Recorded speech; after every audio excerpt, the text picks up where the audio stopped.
makeup is a source of power for a lot of people.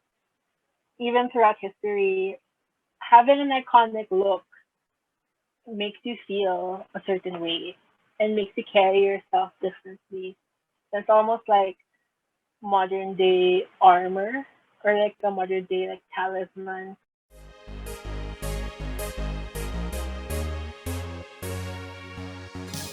Hi everyone, it's Joe.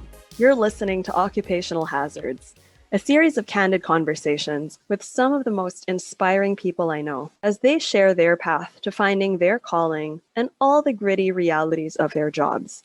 Whether you want to demystify your dream job or are someone like me who enjoys getting a peek into other people's work lives, then this is the podcast for you. Our guest today may be soft-spoken, but her transformative beauty looks and powerful modeling campaigns speak volumes. Sylvina Lopez, better known as Slow, is a self-taught freelance makeup artist and model based in the Philippines. She made her mark doing covers and editorials for top fashion and lifestyle publications in the country and has gone on to do workshops for brands like MAC, NARS, Makeup Forever, and Issy Co, as well as product development for different beauty brands.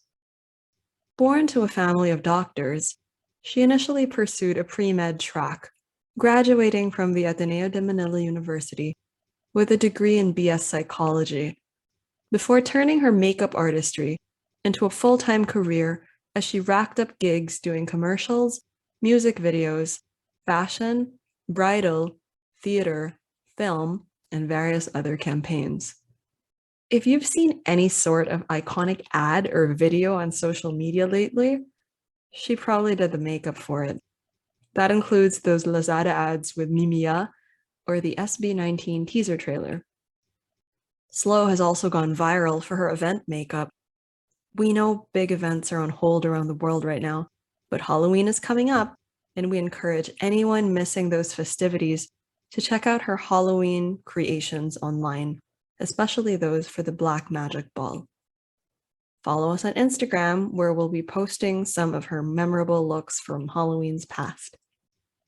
Her distinct aesthetic has been described as playful and adventurous, as she wields color and texture to achieve unexpected looks. Always one to experiment, she's done everything from traditional to more conceptual and avant-garde looks, using body paint, airbrushing techniques, and special effects and prosthetics. This self-described crafty queen, that's queen with a KW, loves a DIY moment, and it's evident in her work. When not doing makeup, Slow models for brands like Avon, H&M, and Float Swimwear, a profession she fell into by accident, but one which allows her to continue representing her ideas of beauty on the other side of the camera. On this episode, we discuss how she and others in her industry kept creativity and collaboration alive despite lockdown, the intimacy and vulnerability that her clients feel, and the high level of trust and empathy required in her work. Her thoughts on the power of makeup for identity, self-expression, and transformation. As she points out, there is a reason that dictators and autocratic regimes throughout history have despised makeup. We also discuss inclusivity in the beauty world and loving the skin you're in. Note to listeners, internet issues led to some audio syncing issues and lagging sounds, so there may have been some overlap where I talked over Slow for a portion of the interview. Sorry, Slow. Hope you guys enjoy the conversation nonetheless. And now here's Slow to tell us her beauty story. Hi, Slow. Hi, Joe. Thanks Hello, for how agreeing are to be on the you? pod. Yes. Oh my God. I'm so nervous, but I'm also excited. Yeah, I'm excited because I'm a huge fan of your work. How have you been? Where Yeah, are you in your pandemic arc?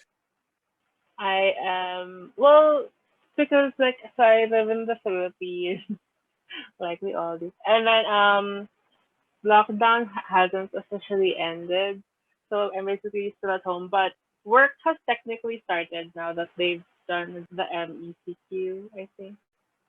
Note to listeners. At the time we recorded this, Metro Manila was under MECQ, or Modified Enhanced Community Quarantine. As of the time of release of this episode, we have moved to a less strict form of lockdown, with more business establishments allowed to open and more industries allowed to operate. Hope it continues this way. Okay. Yeah, so I have inquiries coming in again. But maybe for a month it was gone. Mm-hmm. And now When it's back. when the pandemic first hit, there were a number of events where you were supposed to go abroad, right? And some of, oh, sorry to bring them up again, but some of them had to get canceled, right? Yeah, I had a wedding in Bali, like right.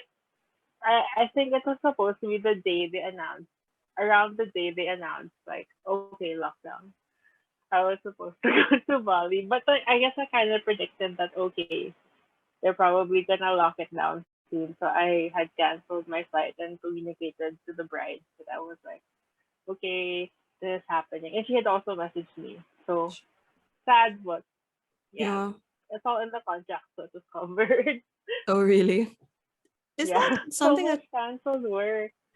yeah, since the pandemic happened, how has that affected the way you think about your work or the type of projects you want to do moving forward? Like I think in the beginning, I was just so scared that I wasn't gonna get to work. So I would just read the wave of like, oh, whatever comes, I'll just say yes and yes. But now I think it's me wanting to branch out more as a creative as well.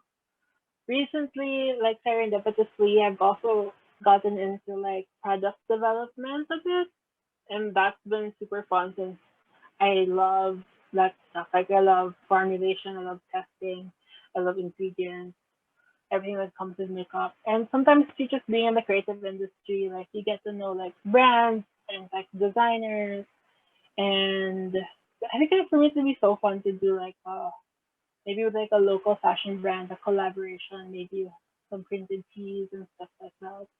Like more overlaps with local creative industry. Yeah.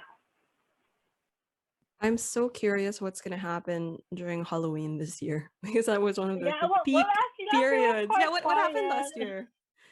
It's just everyone Nothing. just indoor. Yeah. Nothing happened last year. But actually, what surprised me about the pandemic period was surprisingly one cool development was I got to kind of like a part of me was so scared during the 3 months ECQ in 2020. I was like, oh my god, do I still have a career to come back to?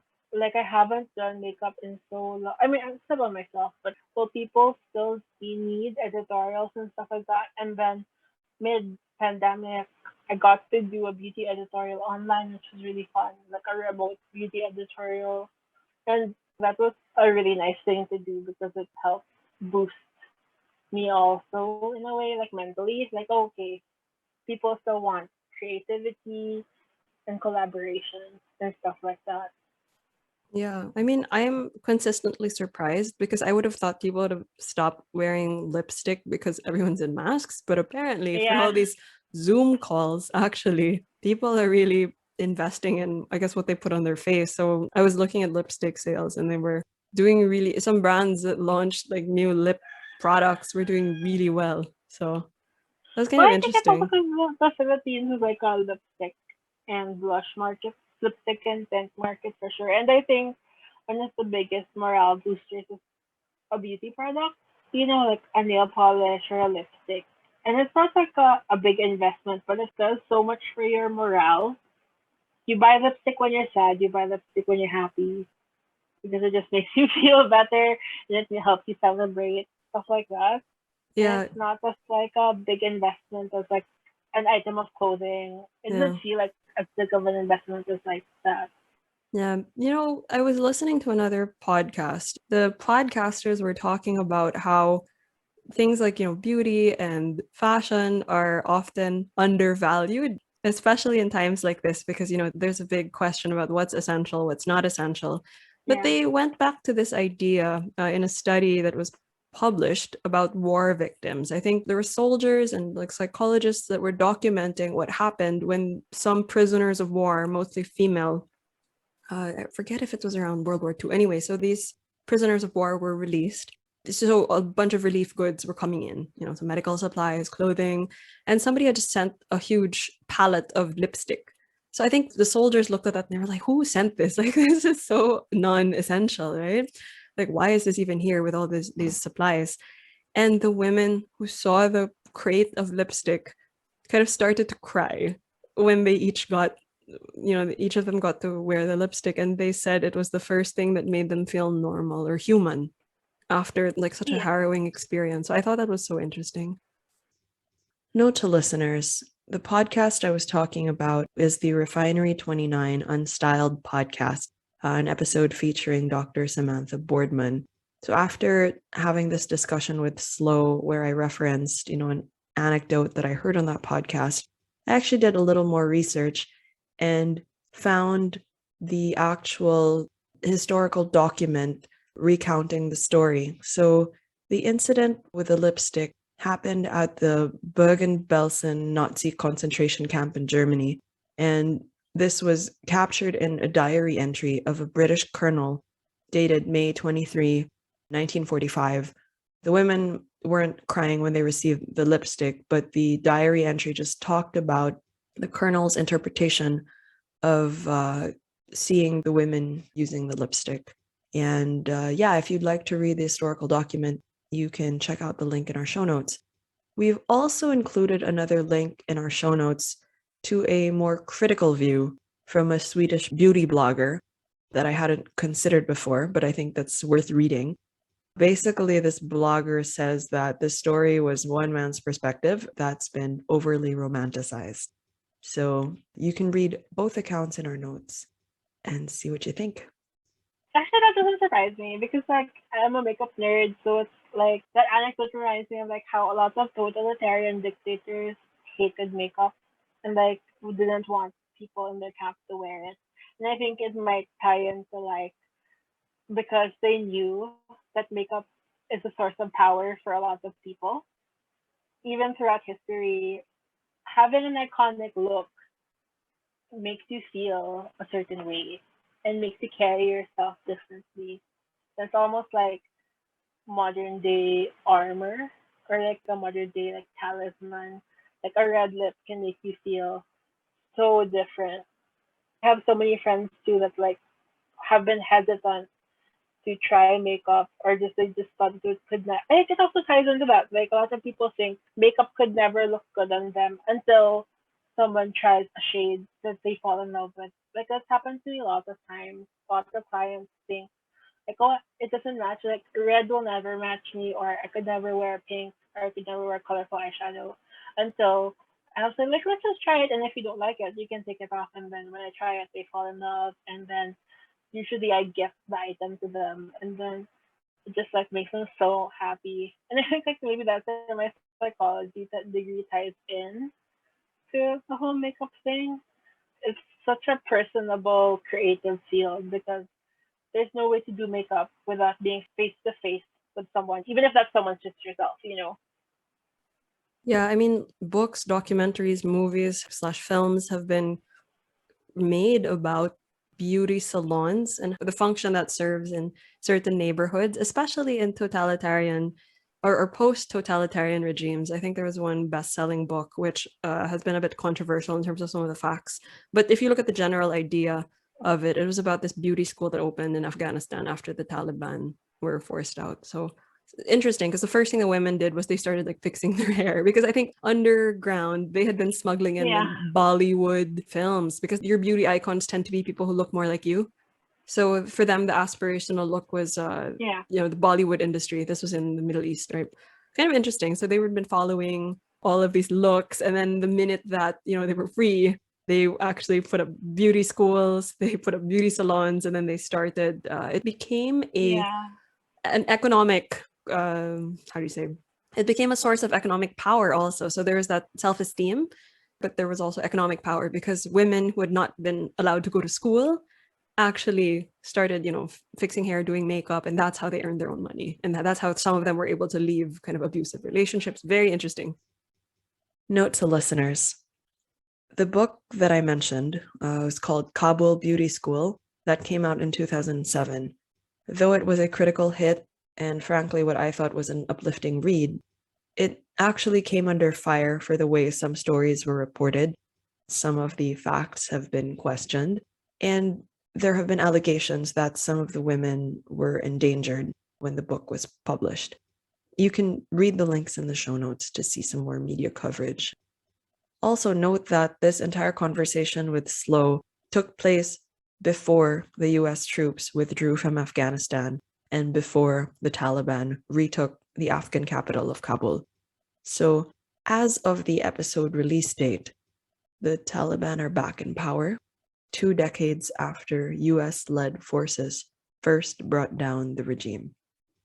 We encourage listeners to read up on the conflict in the region on their own. But if you're interested in how recent developments affected the women who were part of that beauty school documented in the book, we've included more links in the show notes. I think part of it is a sense of identity. Like, you know how your look, like fashion and makeup, is like the easiest way to express your sense of identity. Of course, you have like the looks you were given with, but finding your identity always will have something to do with how you choose to present yourself. And makeup is it's one of the biggest ways you can change. I mean, without surgery and stuff like that. And it's like compared to clothes, like I think that's the difference. It's not like a lipstick doesn't fit you. You can always wear a lipstick even if you don't think it doesn't match. Versus I can't wear all the clothes that are there because not all of them will fit me. Yeah, so there's an inclusivity element as well, right? Yeah. Yeah. And I mean, even gender, like it breaks gender barriers also. Mm-hmm. I mean, the limit is just what you think you can wear. Mm-hmm. But technically, like the lipstick can swipe over anyone's skin. Yeah. And there was this I remember high school, I knew a bunch of guys that were, they're straight guys, but they wore nail polish. It was just a thing they did on the side to experiment. It's kind of interesting to see the ways in which people like to express their identity. In terms, it's so funny too. Yeah, I get so many questions. I just get so many questions from guys about skincare because I've always been into skincare, and I guess I have relatively decent skin, and I think that's something that guys sometimes they feel not comfortable talking about it. But I've had so many guys be like, "Oh, can you recommend a skincare routine?" Because like in a way that I think that's their way of taking control of how they look as well. Yeah, it's interesting how certain things are considered taboo, but you're right, makeup does cross barriers, and it's a little similar to what a former boss mentioned to me, because she was really into bags and shoes, right? Accessories, and somebody asked like why, and she said they don't care what I weigh. So makeup in a way is the same. Like it's something that it is inclusive. It's not limited by like size, shape, all of that. I guess makeup still so I mean, despite as inclusive as it can be, I mean, there's still some gaps when it comes to certain things like skin color. Maybe correct.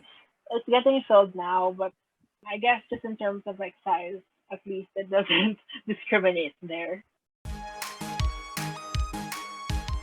Here's a discovery for all the K-beauty fans out there. Romand is a South Korea-based cosmetics brand known for their high-quality products that enhance your natural beauty and allow you to embrace your own unique look. They have a wide range of shades available, something to match every skin tone and vibe. Romand is best known for their lippies, that's their lip tints and lipsticks. And their bestseller, the Juicy Lasting Tint, is a 3-in-1 lip tint that combines the shine of a lip gloss, the color payoff of a lipstick, and the long-wearing power of a lip tint. Our guest Slow is a fan. And when we said long-wearing, we really meant long-wearing. Described as a mask-proof lippy, you can wear the Juicy Lasting Tint under your mask as well with no problems. They also recommend their Better Than Eyes palette, an eyeshadow quad containing 2 matte and 2 glitter shades that's long-lasting, easy to use, and easy to bring around. If you're in the Philippines and you want to see more of what they have to offer, Check out their official flagship stores on Lazada or Shopee. You can also follow them on Facebook. That's facebook.com/romandyouph, ROMANDYOUPH. Their brand page is called Romand Philippines. Or you can check them out on Instagram at officialromandph. And now, back to our episode. You mentioned it's picking back up again. So what does that new normal look like? When you go to events or when you go to shoots, how have things changed versus before? Well, right when I knew I was gonna start work again, I knew I had to invest in a lot of like new materials like sanitizers, PPEs, and like face shields and masks. And then, in a way, like I'm sure what a lot of local creatives are thankful for is the hours have become shorter, but of course, work has also become less. I'm sure overall for certain crew members because less people on set and the clients who can afford shoots are probably less also. But Yeah. personally, I think I've been really lucky because even before the pandemic hit, a lot of my work is commercial and I have quite a wide network. So I get a variety of work. So compared to if I was like mostly an event or bridal makeup artist, I think it would have hit me harder Mm-hmm. because for the longest time, so many weddings were postponed. Mm-hmm.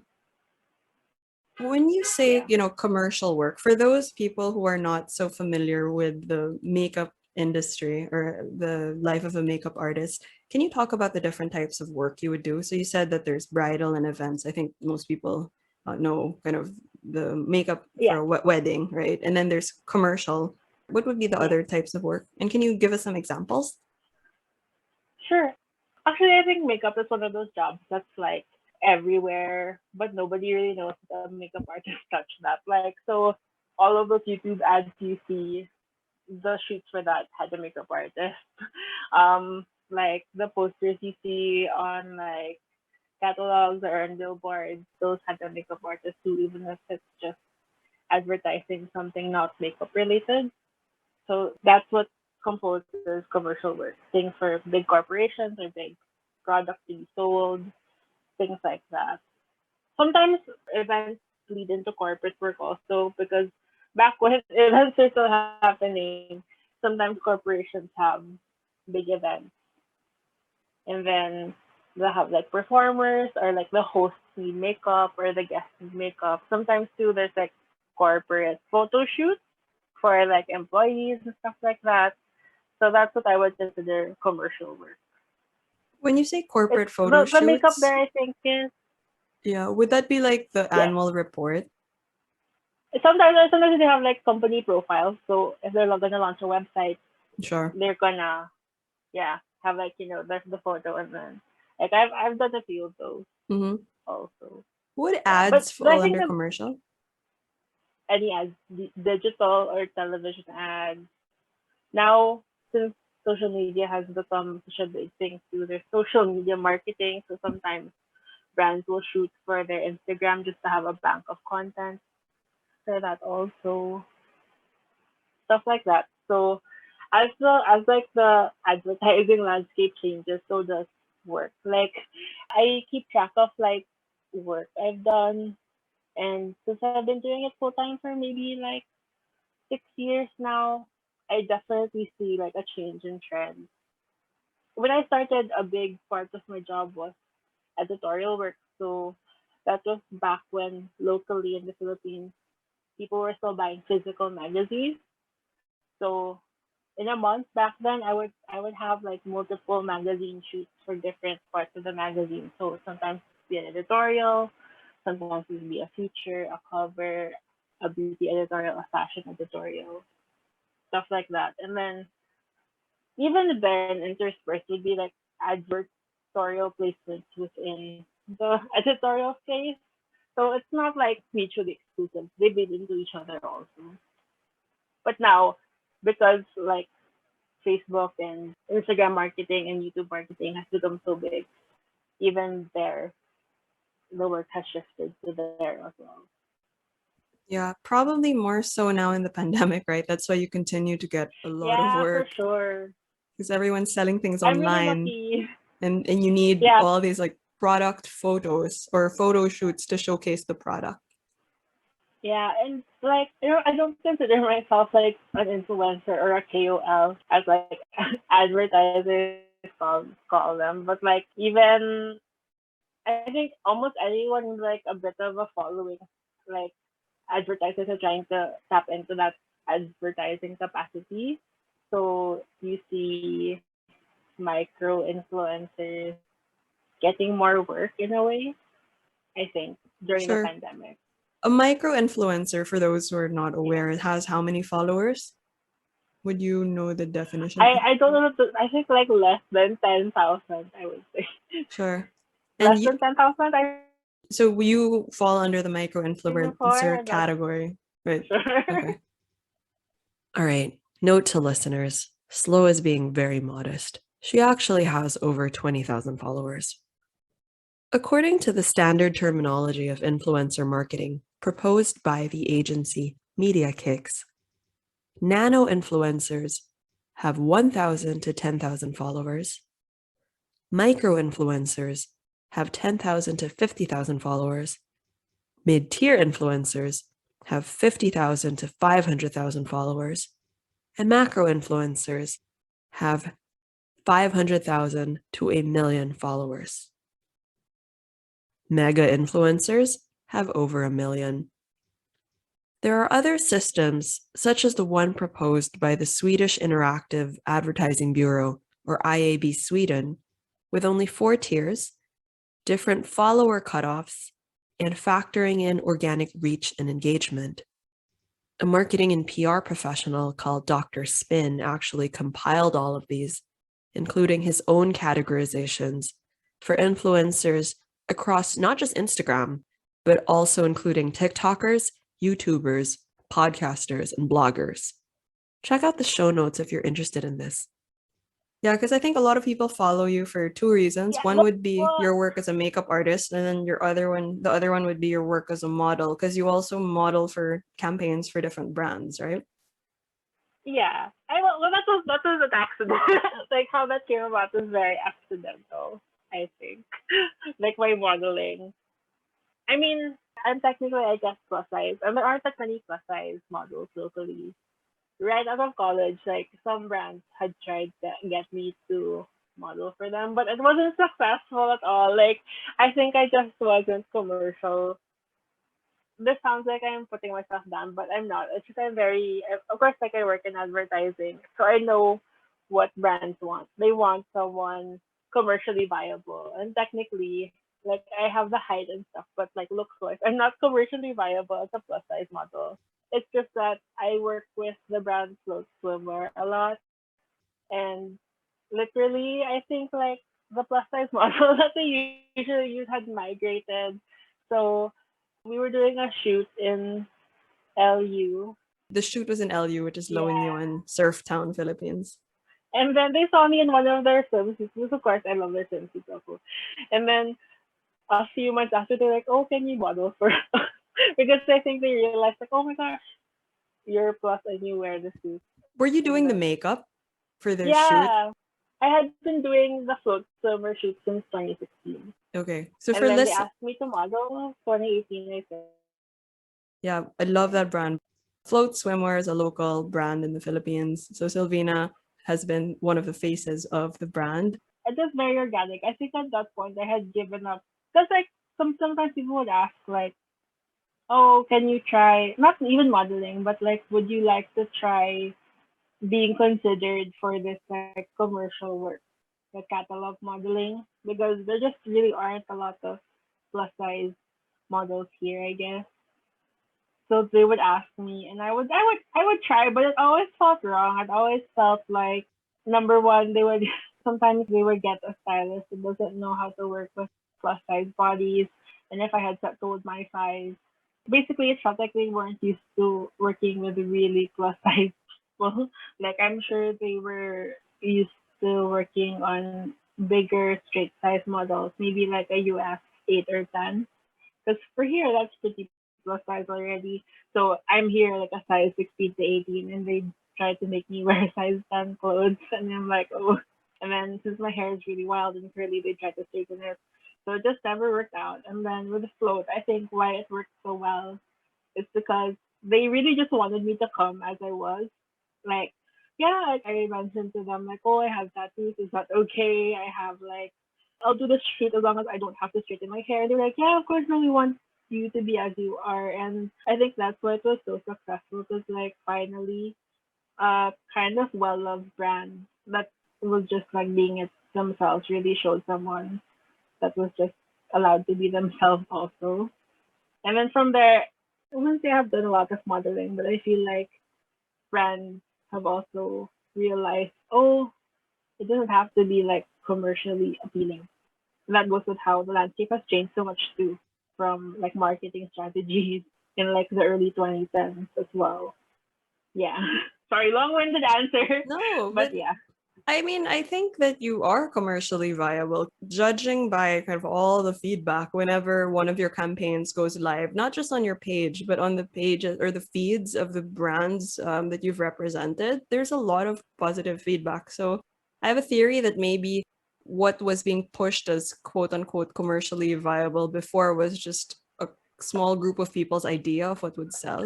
Yeah, I agree. I think it's like what like old school commercially viable, like, but I guess like with a lot of like more old school bigger brands, like I think the people still on top are of that mindset. So it's like with smaller brands that have like younger consumers, which make up most of the market now, it's influenced the bigger brands. They're like, oh, it's really changing. So that I think it's cool how stuff like that make waves throughout the space. And so that's how like it happened that I get more advertising placements or interest from brands wanting me to like wear their clothes and stuff like that, which is surprising to me. Do you think you could talk a little bit about how you even got into the whole beauty industry? Because you found your way into modeling through your work in hair and makeup, Makeup, yeah. beauty, right? Do you think you could talk about your journey, how you discovered your love for that, and then how you decided that it could actually be a full-time career? Okay. So background, I'm from a typical middle class Filipino household. My parents are both professionals, so like growing up, I went to like a we went to the same high school, Joe. So like, I went to like a pretty traditional high school where being creative didn't feel like it was allowed. I don't know if you felt that, but I kind of felt that. Like it was like with my family, it was like okay, it used to be a hobby, but not really your profession. So throughout school, I had always loved being creative and stuff like that. I loved drawing and painting, even if the high school I went to at the time, I don't know now if they have a better art program. They didn't really have an art program to speak of. It was more like a craft, kind of like semi art class thing. But all throughout, like I love being creative. I love doing like production work for the theater group at school, stuff like that. And all throughout school too, I was doing summer theater. So in a way, my introduction to makeup was through that and like watching getting ready montages from films over and over again because I was obsessed with that stuff. And in high school, we weren't allowed to wear makeup or dye our hair or anything. So even though I would do like subtle makeup, it was really like not a big part of my life until college hit. And then in college, I was like, oh, yay, I can dress how I want to dress. I can put makeup on. I was like one of the few people that I think wore makeup almost every day.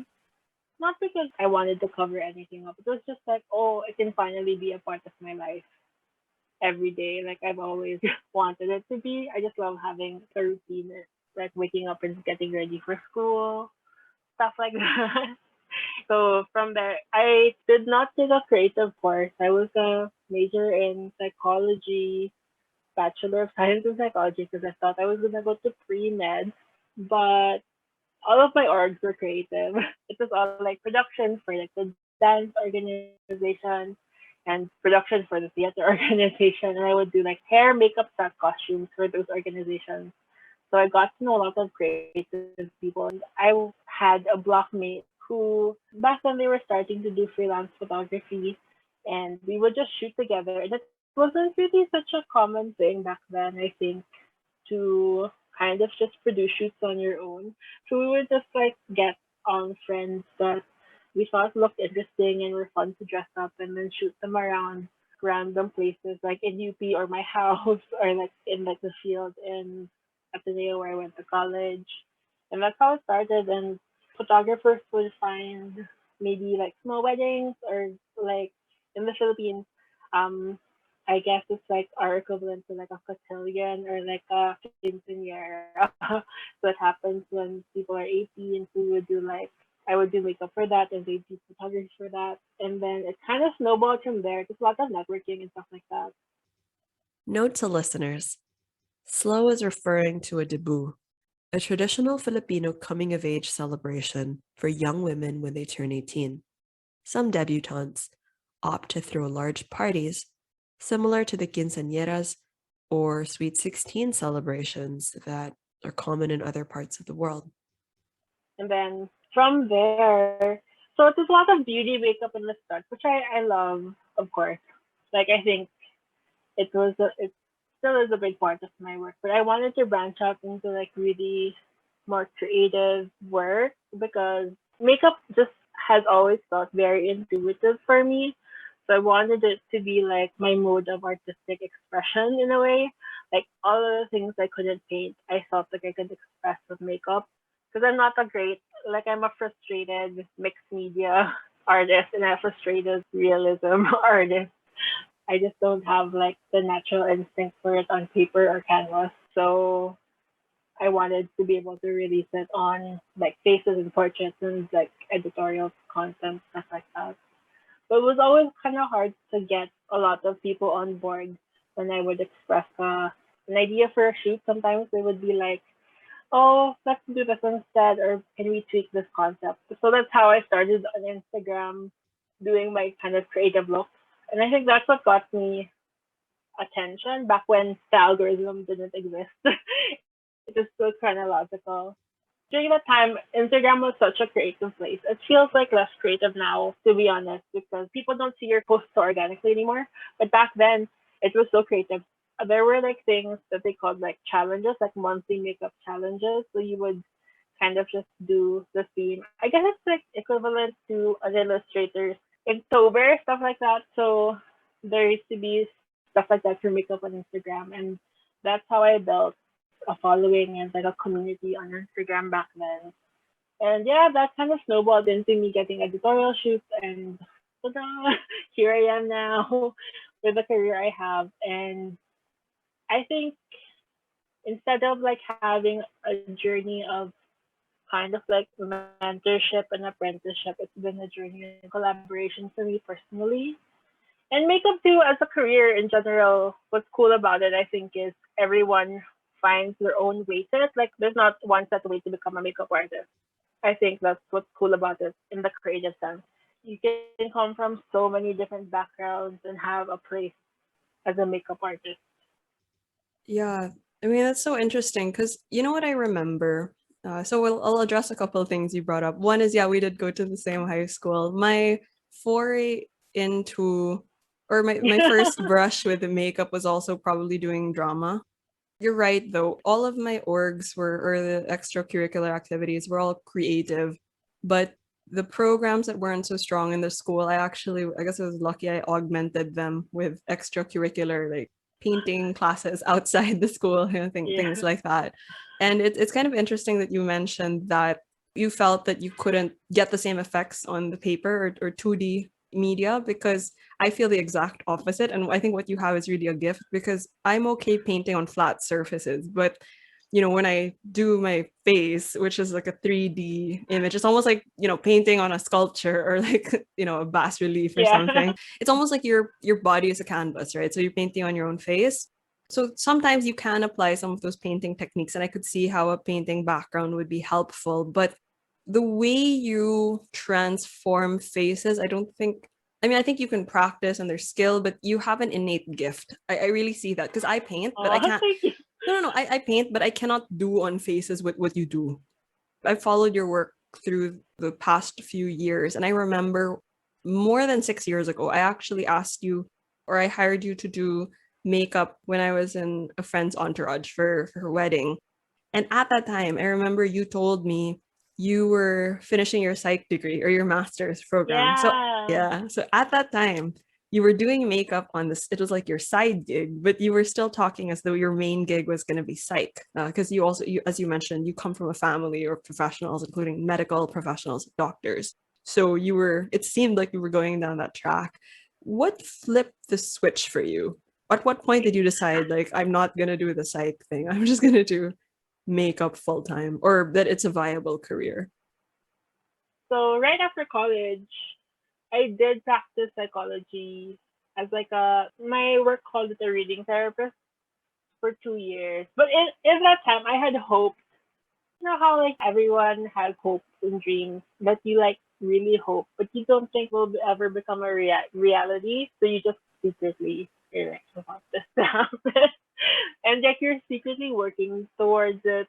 But like it's such an unsure thing, so you always, well, for me at least, as a Taurus, I need some form of security. So like I also was doing my master's because I know that in makeup artistry at least, I felt like you could be really talented, but I just knew so many talented artists and creatives that for some reason they just didn't get a lot of work, or I don't, based on conversations I had with like people I had collaborated with and stuff like that. It felt like a big break was so hard to come by. So like back then I was like, okay, I'm going to still try and pursue. It just didn't feel viable, so I was like, okay, so I can make my parents happy and make them not worry about me. Also like like becoming like a starving artist or something like that. I was like, and for my own peace of mind as well. I was like, I'm gonna pursue this master's degree. Spoiler alert, I didn't end up finishing it. I passed the comprehensive exams, now I had to do with my thesis. But what happened was my mom got really sick, and I felt like I had to start really just like making my own way in a way. Like I didn't want to ask for money anymore from my family for my bills and stuff or anything like that. I wanted to be able to have my own money. So I was like, my makeup gigs are kind of picking up, and like I have to say no to them because of my part-time job. So I was like, I'll just finish my 2-year contract with my work, and I'll throw myself into makeup full time because that's what I really want to do. But like, I'll give myself a year. If it doesn't work out in 1 year, if I don't reach the goal of like at least one gig per week or 4 gigs a month, and I can't support my bills and like my insurance that I've just applied for, then I'll, go back to my thesis. But I didn't start even. And yeah, so that's how it happened. And most creators I know actually had some version of that kind of like quarter life crisis dilemma, I guess, of like, should I jump into it? It's scary and unstable. Who knows? But yeah, so that's how the shift happened. Yeah, if you could go back in time, would you still do the psych degree? Would you still work as a reading therapist, or would you kind of go to makeup school and or do more training or start working earlier? Actually, I think that I worked quite early.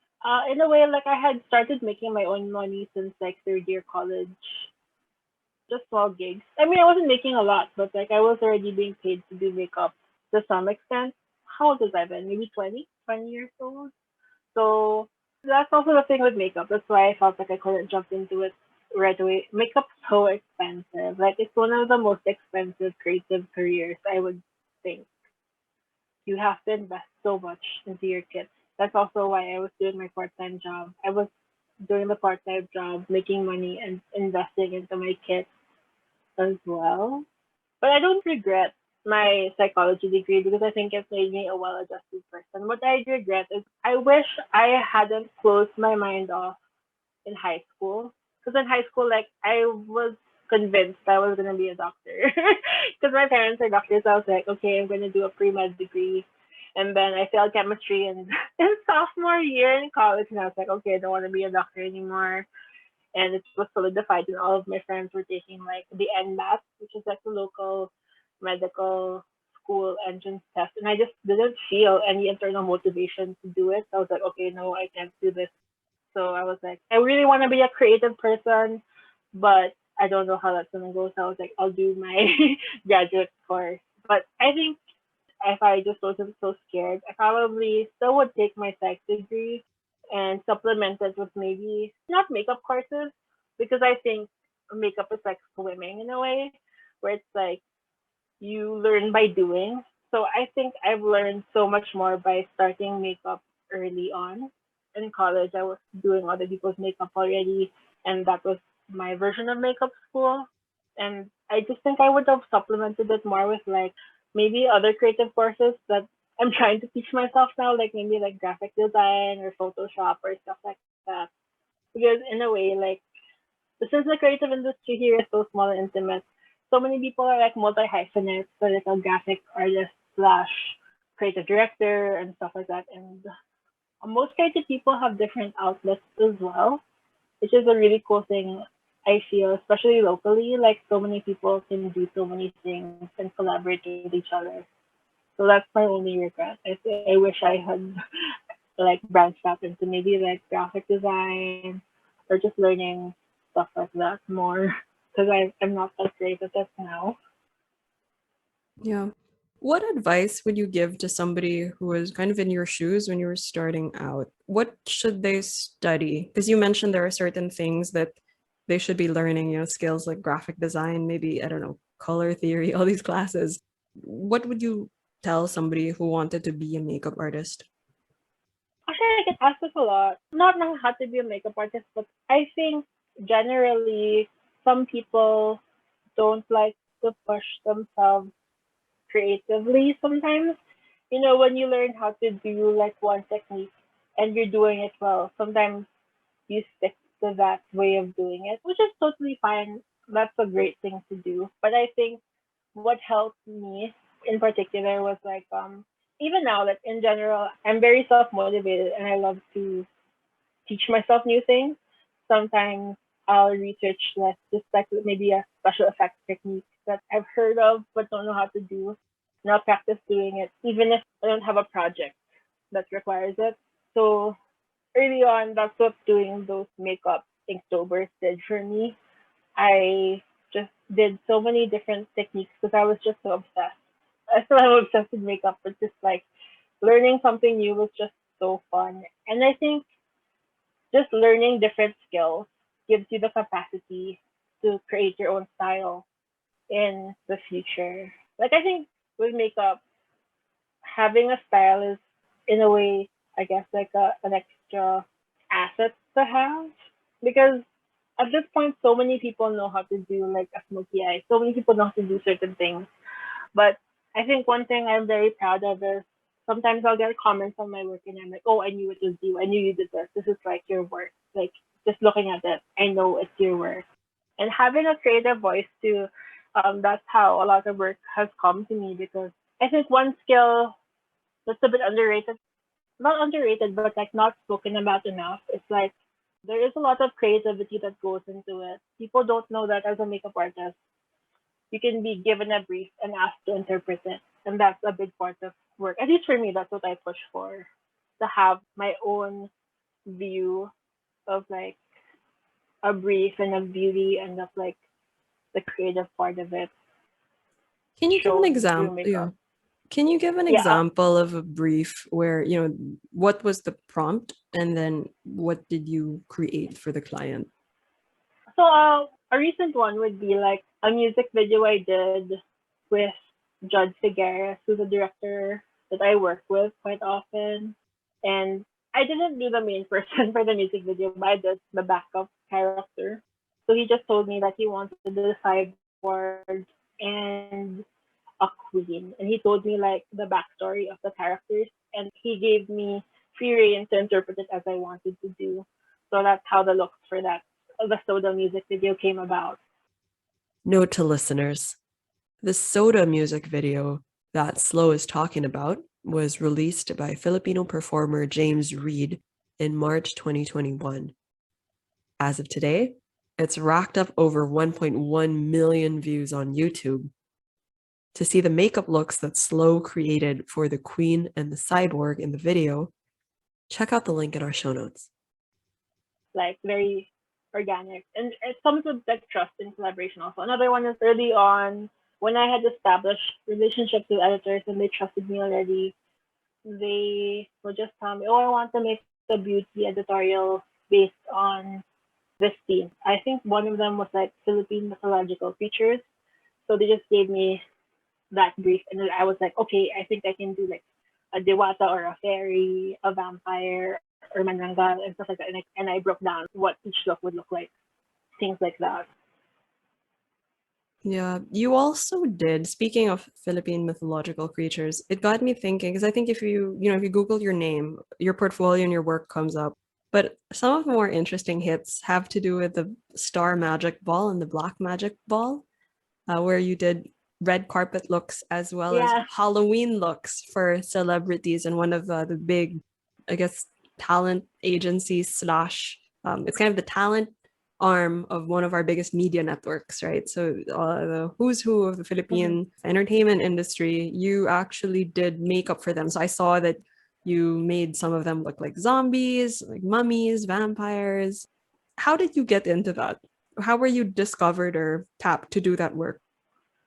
I think that was partly probably through social media. One of the, I think the biggest catalysts there is sometimes I do work inspired by other artists from other mediums. So I actually interpreted one of Solen Cusack's paintings that she did like way, it was probably back like 2016, 2017. And then she saw it and she liked it and she followed me and like, so I was like, okay, that's nice. That's okay. Like that's a great thing to happen. And then eventually what happened there was one of her friends is Mon Gutierrez, who is also like an event organizer. But he has the business ventures for clubs and stuff like that. So she recommended me to him for some events for his businesses. So that's how that happened. Just recommendations and working with people consistently. And I think part of it is doing the work that you want to be hired for, even if it's just for yourself. And when people see you can do it, then the work will start to come. I think it's like a creative paradox that exists in all work. Like, you can't get hired for work that you haven't done before. So that's how that happens. Yeah. Slow, what would you say is your favorite part of what you do? Maybe you could talk about both hair and makeup and then the modeling as well. I love the creative challenge. I think, well, of course, there's the creativity of it. Like, it's never the same look. Oh, it does to some extent, but like, there's always a new project. There's always a new piece. There's new trends, there's new products. It's like very exciting, and you meet so many new people. And I'm also like at a point where I'm lucky enough that people trust me enough to have a lot of say in how I help with projects that I'm attached to. There's also, I feel like there's no glass ceiling necessarily. Like, I'm in charge of my time. I'm in charge of whether I accept or reject the project, if I want to do it or not. It's also quite a tiring job. It's worth the freedom. Like, all the work is worth the freedom and the growth potential and like the creative freedom that I have. Yeah, even the freedom in living my life. Like, I don't necessarily have like a 9 to 5 schedule. I don't have like a work uniform, stuff like that. Sure. So freedom would be the plus. What about maybe the most challenging parts of the job? Things that would scare away somebody who was not sure if this was something they wanted to pursue. I think one of the biggest ones is people think it's a very glamorous job. To some extent, it is, but it's also very unglamorous, I would have to say. Because I think people tend to think of makeup as, they tend to confuse being an influencer or being like sent on branches, given PR, and stuff like that with being a makeup artist. They don't necessarily, like, the Venn diagram circles don't necessarily intersect always. I'm sure influencers don't always have to do the backside of commercial work where it's like my longest time on set was 38 hours, with like no, like that was straight. I would just take like naps with my assistant kind of thing, or like it's very like labor intensive in a way. Like you carry so much equipment all the time. Like a lot of makeup artists I know that have been doing it for a long time. If you don't protect your back or your shoulder, you might end up with a bit of an injury because everyone expects the makeup artist to have their equipment. So in a way, it's quite unglamorous because you're always like lugging around stuff. You're also always like it's a very get up early, be there, be the first one there, and until the work is done, you can't leave. At least before the pandemic, it was like that. Because I mean, in the Philippines, the industry isn't unionized and things like that. Like it is in maybe countries that have bigger industries. Are you talking specifically about when you had to work on set for movies and TV shows, or just in general, like even like fashion shows? That wasn't movie and TV show. That was commercial. Oh wow, okay, 38 hours. Yeah. Wow. So, That wasn't just one shoot. It was just like it had been double booked. Oh, and I think another thing is that I'm sure a lot of creative experiences is sometimes you feel undervalued. You feel like it's so hard to bill. It's so hard to get certain things. Like you're not an employee. You're a contractor, and sometimes certain things aren't clear. Like how do I bill? Especially locally, I think it's hard to know until someone gives you advice about how to do your taxes, how to do stuff like that. Yeah. So if you had to fill in this blank, because the theme of the pod is occupational hazards, coming from this idea that I had a former boss that used to just scare away applicants, not because he was trying to be mean. It was more like he wanted them to know what to expect before they started the job, so that if they started, they say that happiness stems from low expectations. No, but so his idea was, if this person still wants the job after I told them all of the things that might not be ideal, then they're probably the right candidate. So along those lines, if you had to fill in this blank and try to scare off somebody or test if they really wanted to be in this profession, don't pursue this path if you blank. Don't pursue this path unless the phrase that comes to mind is like unless you really want it. Like which feels like such an underwhelming statement. But like I guess like don't pursue this path unless you've really lived it in a way. Like before, I guess it's always been kind of hard to find an assistant. But of course now I have someone I work with regularly and like I love her. But sometimes when people ask, oh, I would love to assist you, part of me is like, do you know what it takes? We're gonna be on set for 20 hours. Sometimes it's hard to get paid, stuff like that. Yeah, I think what's also hard is sometimes part of what gets people to is you kind of have to know how to finesse certain situations. Like you have to deal with people a lot because you're doing people's faces. And that's something I didn't mention. Like sometimes people micromanage your work, or like sometimes it can be very like detail oriented in like a strange way. It takes a certain intuition to deal with certain clients and stuff like that. So yeah. Like training Like coming in handy. patience. Yeah. like my usual example here is sometimes a client will be like, it's not like this lip color. Like they'll ask you what lip color you're gonna use and you show them the shade. And of course, you don't really know anything about makeup. So they're like, that looks too red. How about then they look at your kit and then they point to a color. In your head, you know that's the wrong color. But you're kind of like, just to please them, okay, you try it on. And they're like, oh, no, I don't like that. And then you try on the one you wanted to try. And then it's like, yeah, that's the right color. And you're like, I knew it. But you just smile and say, yeah, okay. Stuff like that. There's a bit of that kind of finessing with certain situations. Yeah, I mean, it's especially personal because it's their face, right? Or their bodies Yeah. also. Or with clients too, like I think that's the big part of it. Like when it comes to personal clients or like the model. Sometimes you'll work with people that don't necessarily like the brief, but you kind of have to finesse, like making sure that the person feels confident and the brand is happy. Yeah. Oh, do you have any tips? Because we're gonna move to the Q&A portion. I was gonna save all my questions about Yeah. your work there, but we're now in the quick fire round. So for people who are zooming all day, do you have any tips for what they can do to just, I guess, feel better or set themselves apart in that Brady Bunch style square view? Part of it I think honestly isn't necessarily makeup. I mean it is, but part of what contributes to makeup is lighting. Different lighting makes different makeup look good and bad. So part of it's that. So get a And ring light. then not necessarily just like a window or actually before when I was quite broke. Like when I was starting out, part of like my journey was how do I take nice photos cheaply. Now it's a lot easier because you could Shopee like like those lights that you can just you can make your own ring light because they stick onto a wall or something. You don't necessarily need to invest in a ring light, stuff like that. I would get like a lamp and just like bounce it off a wall so it was well lit but not harsh.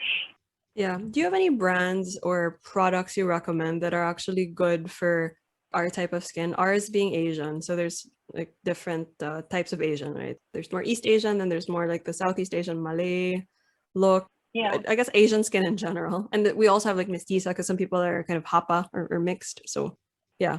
Any brands that you think are pretty inclusive and good for Asian skin? Well, for me, like one of the ones that have always had a good range has been Makeup Forever and then MAC.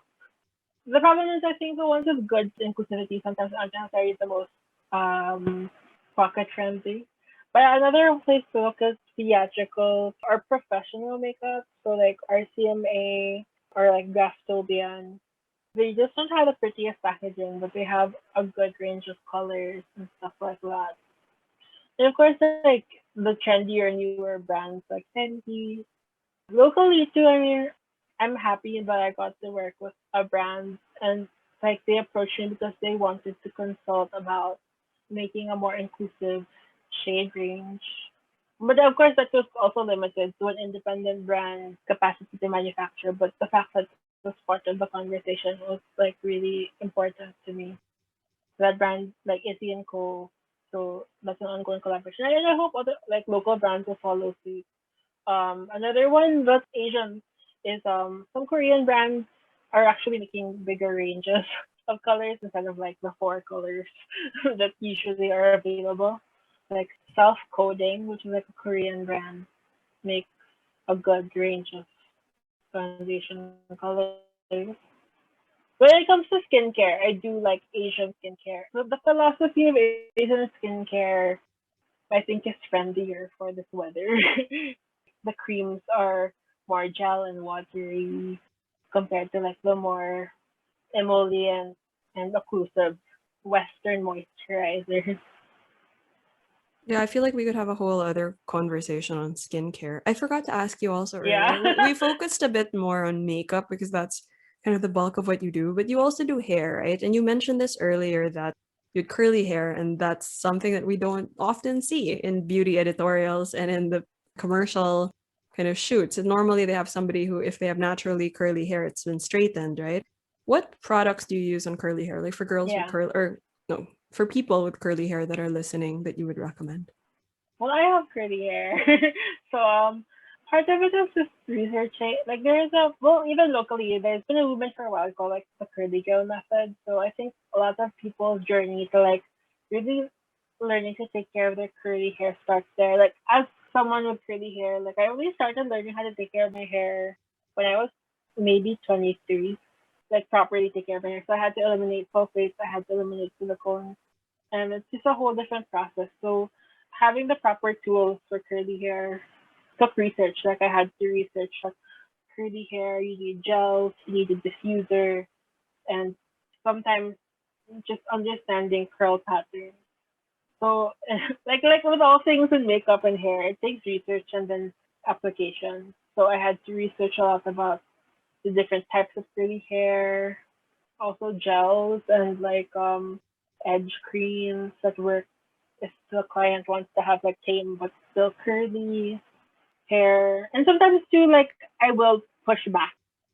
For example, the client wants like we want to straighten her hair, but I know that given the humidity and what they want her to do, her hair won't look good straight for a long time. I'll be like, I know that you want it straight for it to be neat, but instead of that, maybe you can just do like a bun, stuff like that. So, like, I just try to give my opinion, and then usually the clients do listen. It's just kind of like reading, reading. Why does the client want to straighten their hair? Yeah. Slow, what's your definition of beauty? And when do you feel the most beautiful? It's like a concept I've been trying to like explore since I started. I guess for me, I think it's been interesting for me because beauty for me isn't about pretty. I think so many people beauty is pretty, like beauty and pretty have like an equal sign to each other. But actually for me, like I think I started questioning it because most of my life, a lot of the things that have made me feel beautiful have nothing to do with physicality in a sense. There is a bit in part, but it's more of a feeling like connected to events and like people and experiences. So, and trying to translate that into makeup has been quite like a goal or like something I strive towards. And that's why I think a lot of my images are not necessarily pretty, but it's about evoking an emotion. Because a lot of the times, too, like some of the most beautiful experiences I've had have been quite sad or somber in a way, but I know it's beautiful because it's personal and it means something. And I think while it can be pretty, I think I've always been trying to push for it to be more than that as well, like a more personal thing for everyone Yeah. and Who are something your that's felt. mhm. Who are your personal beauty icons? Can be real or fictional characters. Personal beauty icon. Um, I've always loved Pat McGrath, of course. I don't think there's a makeup artist that doesn't love Pat McGrath because just like all of the images she's created throughout the years just have inspired so much. And also, one of my favorite like style and beauty icons is like Iris Apfel. Just what she does with like accessories and style and everything like that. Like it's so amazing. Yeah, I love people that just feel free about their Mhm. like, how they look and stuff like that. Mhm. RuPaul also for sure, like Mm. very iconic Mhm. for all the look. Mm. Yeah, Actually, the beauty industry owes a lot to the kind of drag movement, right? Isn't that where contouring started? actually, contouring is a theater technique. Like and I think like it bleeds into each other. Like, cause drag is partly theater. Like, it's born out of theater. So in a way, the origins are mixed. Interesting. But yeah. Do you have a fictional character that you most identify with? Actually, funny because my sister, like a friend of hers, asked if you could pick three fictional characters to represent you, who would they be? So mine was Lisa Simpson, Pam Beasley, and Jane Lane from Daria. Wait, Lisa Simpson. Who are the other two? Yeah, Pam Beasley from The Office Okay. and Jane Lane from Daria. Ah, okay. And then what would you want your legacy to be, or how would you like to be remembered? I think I'd like my work to be remembered more than myself. I mean, of course, me behind the work, but I think I just want people to remember. I don't necessarily know what in particular. It's more like I just want it to have meant something to some people. Sometimes I get comments that are really sweet, like that it helps them, like inspire them to try different things or so. Maybe yeah, maybe that. Like just like helping open people's eyes to certain aspects of beauty. That's what I want my work to be remembered as. Yeah. Any recommended reading? The only one I can think of is like it's maybe because it's one I go back to very often, like this as a creative. E. Cummings has like a notes on poetry trifecta that I think has been inspiring to me in general. And yes, I would recommend that. But aside Okay. from that picture book, one of the books that got me into makeup was both of Kevin Aquan's books. Love him. Yeah, like I was obsessed growing up. I would just have to look over and over again at those two books. Yeah. Who would be your vote to play you in the movie about your life? I would love Toni Collette to play me. I love Toni Collette. Okay. Do you have a favorite representation of your work in a work of fiction, like in a book or a movie or a play or something? Or is there a very good depiction of either a hair and makeup Being artist like a or makeup a artist. model in a work of fiction? Like when you watch the movie, you're like, that's exactly how it is in real life, or even in a book. Trying to think. I'm sure there is. Oh my god. Is there like one that It's okay if not. I got to think of makeup centric movies, but I Yeah, can't are right there? Yeah, now. but are there makeup centric movies aside from like the theatrical ones? I was thinking like Cats, but that's a terrible example because they're CGI. Yeah, I trying to think of makeup. I mean, there are makeup centric movies Oh, like in the Hedwig world. and the Angry Inch. Yeah, but it's very much like people doing makeup on themselves. It's not like someone doing makeup on other people. Hmm. Yeah. That's kind of your competitive advantage if you think about it. Like in this new normal where there'll be remote shoots because you're both the model and the makeup artist. Like you don't Yeah. have to Well, hire. well, actually, what happened there was the model did it on herself, but I showed her samples on myself. Ah, so like a tutorial. Yeah, That's great. You're like Bob Ross, but makeup. Like you're yeah. teaching In a people. way, but I feel Yeah. like a lot of makeup artists feel like that. Mhm. Like, cause sometimes while you're in a makeup chair, someone will ask like, how do you do that? So I'm like, okay, I'll do this side and then you do that side. It's almost like when two artists work on the same painting. Yeah, kind of like that. Mm.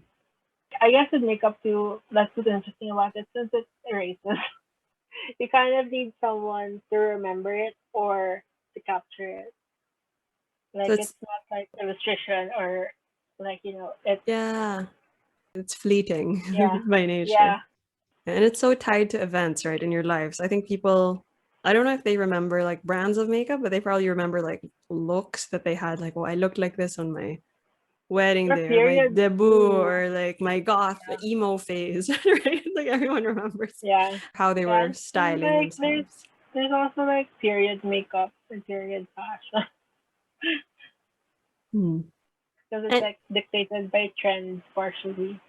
yes, the most iconic look for me is the graphic on the bottle of Aqua, like the hairspray, Yeah, the right? It's like 80s just the vibe. way they Yeah, would do the blusher yeah. was so emblematic of an era. And I think that like one another place that's similar is like design. People don't really think about it, but typography is also very like trendy. Hmm. Any hidden talents, Slow? I recently learned how to knit and I know how to cook. There, those are my talents. Wow, you're like food, clothing, and shelter.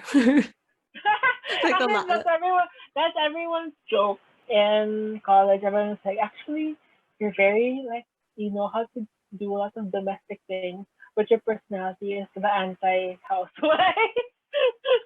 I mean, I don't think it's as the pandemic is showing, these are all life skills, right? Like, Yeah, that's it. I think my parents are just trying to teach me how to like live on my own. yeah, that's amazing. And that's how you can survive those 36-hour shoots, right? You can make your own Yeah, snacks. yeah, of course. Nice. And Planning. yeah. Do you have any final words? Because it's been a rough year for a lot of people.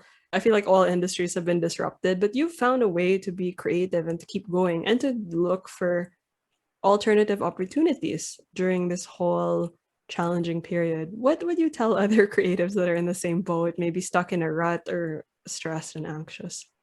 I think maybe just two things. And that's what I've just been telling myself as well to get through it, which is the first I think is like be kind to yourself. Because I think like everyone has a tendency to just be quite harsh on themselves. Like you're not doing enough, you're doing too much. Like it can be mentally exhausting, especially in a situation like this where you don't have people around you. And I think is the second thing is that I've learned just throughout, like not even just like I think it's translated into the pandemic. One of my major realizations growing up is people that care about you want to be there for you, and that's something that really helped me and my friends get through it. Like I'll check up on them, they'll check up on me, and I feel like it just ties into how I've lived my life as a creative as well. It's like collaboration. It really boils down to like connection and friendship, you know, building relationships and Yeah, like reaching out. I've reached out even when I was unsure if I should. And I just realized I would just tell myself, well, the worst thing that will happen is they just won't reply. And that's okay. yeah, I think that's why I think that's why your work resonates as well, because everything you post, it's so personal. It doesn't feel artificial because there's always a story behind the work, especially when you're doing experimental things. I notice you do a lot of collaborations, and often you talk about your inspirations and also the people that you're working with. And I think that really translates. So similar to what you've done in your personal life, checking up on people, reaching out, that comes through in your work, the collaboration and the connection, as you said. Yeah. So, I think in general too, it's just be true to yourself is like the overarching thing. mhm. Which is it's very cliche, but the older I get and the more people I talk to, the more I realize that it's harder to do. Especially now, I feel like there's so much noise around you that maybe stops you from realizing what you really want. Or it's so easy to compare things and like think about things that you don't have more often, you Yeah. know? Because You you know, see like social media everywhere. yeah. I like what you're doing because, a lot of people who are maybe not such fans of the beauty industry or they don't get makeup, or like you said earlier, think that it's about covering up something or being like artificial in a way, concealing. Whereas what you're doing is you're kind of unleashing your own identity and who the person is Yeah. inside so that the outside matches how you feel inside. And I think that's extremely powerful. Yeah, Another thing I think that makeup gets a bad rap, especially by maybe people that don't understand it. Makeup and fashion get a bad rap for being very frivolous. People think it's like very like, you don't need like like like silly in a way, shallow, like or shallow. it's a silly girly thing, Uh-huh. like stuff like that. But then clothing and appearance is something that affects everyone every day, you know? It's like the first form of communication in a way. You can Yeah. you can Yeah. convey something about who you are even before you say a word. Yeah, yeah. And I Yeah. think that's what I always tell people why how you look and how you choose to present yourself is so important. And then how can people find your work if they want to see more of it? Or how can they get in touch with you if they want to work with you? My DMs on Instagram are open. Just I'm not kidding. I'm not kidding. They are. There's also email. My email's on my Instagram. My main kind of like work tool is Instagram. My email's on there, and I do get a lot of work through DMs as well. But yeah, aside from word of mouth, that's really how people reach me. Yeah.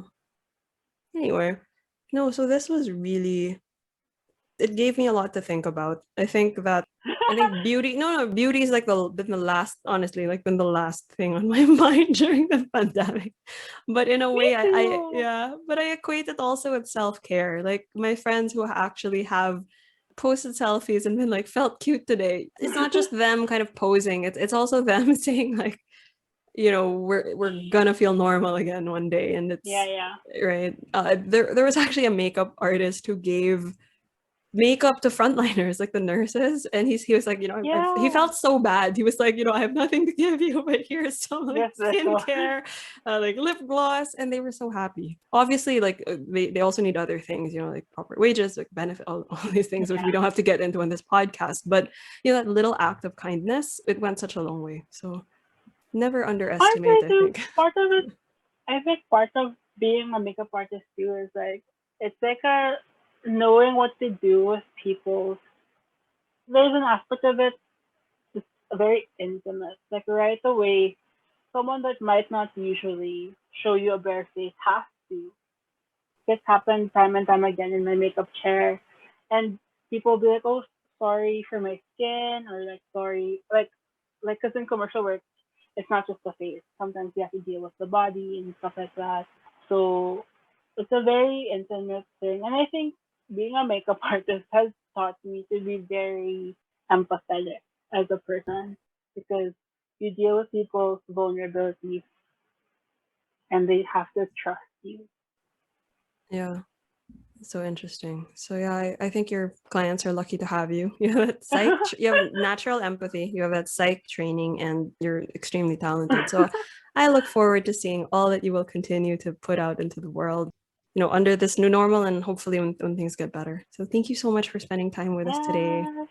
Yes, This thank is you. great. Yeah, it gave me ideas like of what I can do skincare wise. So yeah, this is great. Thank you so much. Bye. Yeah. Bye. Thanks for listening, guys. Don't forget to like, rate, subscribe, and share with a friend so that others can find the pod as well. Do check out @occupationalhazards.podcast on Instagram, where we have more updates from our guests and some listener feedback. Slide into our DMs. We'd love to hear from you. Catch you next episode.